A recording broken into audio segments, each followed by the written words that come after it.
Amanda, a western seagull, likes to hunt for fish in San Pedro.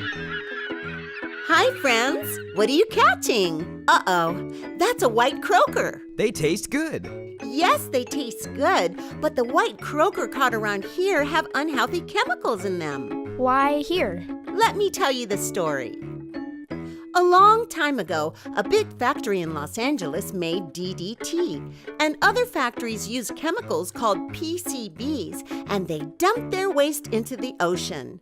Scientists found that DDT and PCBs in the ocean are bad for fish and birds and people.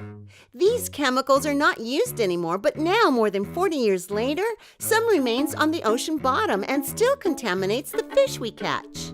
Okay, but what do DDT and PCBs do to fish? Well, I know someone who can tell us how that works.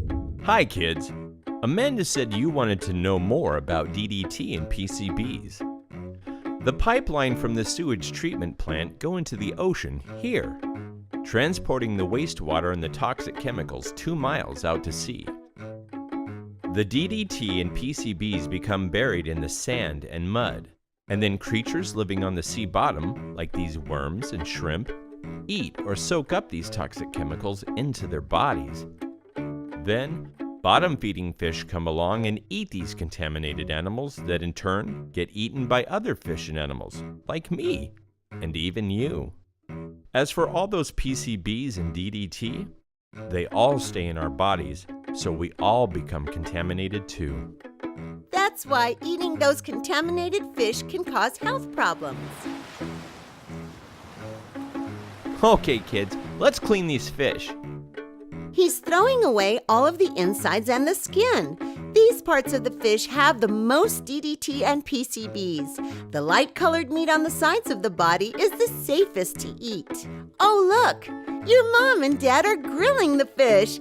That's great. That means that most of the fat, the most contaminated part, is dripping away, leaving you with the safer parts to eat. You know, fish is a great food. Nutritious and healthy. Those fish taste good. Yes, it does. But in the Los Angeles area, you have to be careful where you catch the fish and which ones you eat.